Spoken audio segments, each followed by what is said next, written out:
आसंता 18 तारिख आरंभ हेब कार्तिक मास एथिपाई आसंता 6 रु आरंभ हेब हबिष्याळी पंजीकरण 11 तारिख पर्यंत ऑनलाइन रे पंजीकरण चलिबो। सुस्थ थिबा लोकंकु हबिष्याळी शिविर रे रखाजिबो।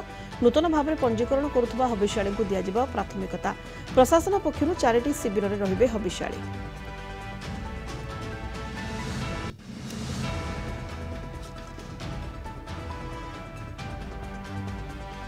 आसंता 18 तारिख कार्तिक मास आरंभ हेब एथिपाई 6 तारिख हबिष्याळी पंजीकरण आरंभ हेब।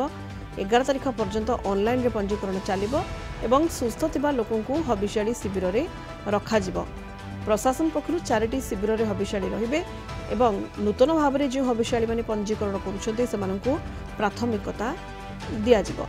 अधिक सूचना पई वर्तमान जोड़ी होइछन्ती आम पुरी रिपोर्टर शैलेंद्र आचार्य। शैलेंद्र, हबिष्याळी जो व्यवस्था कथा कह 6 तारिख आसंता 6 रु 11 तारिख पर्यंत ऑनलाइन रे पंजीकरण हम रजिस्ट्रेशन हेब एवं 4टी शिविर रे हबिष्याळी को रखा जिवो। एथिपाई आरंभ हेब पंजीकरण आसंता 6 तारिख शैलेंद्र। सदिता देखो आप जानते पूर्व सरकार समय गोटे महत्वाकांक्षी योजना थिला हबिष्याळी योजना एवं सफलतार सहित पूर्वतन सरकार जे थिले नवीन पट्टनायक निजे यार मॉनिटरिंग करथिले एवं सफलतार सहित ए हबिष्याळी योजना पुरी रे संपन्न होइतिला एवं एहाकू एथर बलवत्तर रखुछन्ती नूतन सरकार एवं हबिष्याळी योजना पई जो प्रक्रिया आरंभ होबा कथा से प्रक्रिया आरंभ होई सारिछि।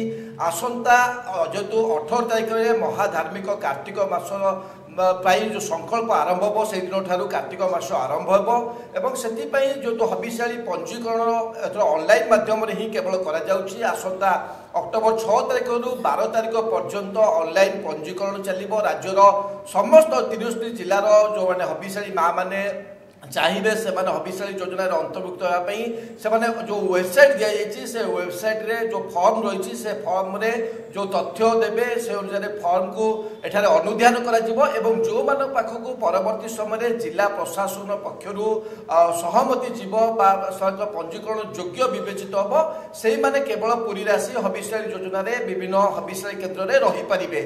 एथर पाखापाखि 2500 हबिष्याळी योजना कराउछि सदिता एवं जो वृंदावती निवास रही जहाँकि हबिष्याळी योजना गोटे स्थायी भवन ता सहित अन्य 3टी हबिष्याळी केन्द्र रही जोटार 2500 हबिष्याळी मानकर रही से कार्तिक व्रत कार्तिक पुराण पाठ महाप्रसाद गोटे ओली सेवन विभिन्न तीर्थ पुष्करणी स्नान और श्रीमंदिर कि भाव में श्रृंखलित भाव में महाप्रभु दर्शन करेंगे राई दामोदर पूजा करेंगे।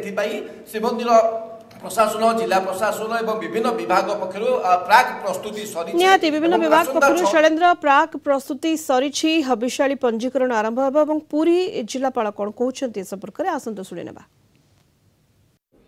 राई दामोदर व्रत समय रे हमर हबिष्याळी हमर माँ मैंने आसिकी पुरी रे तमाम 1 मास पर्यंत से हबिष्याळी व्रत रखी था।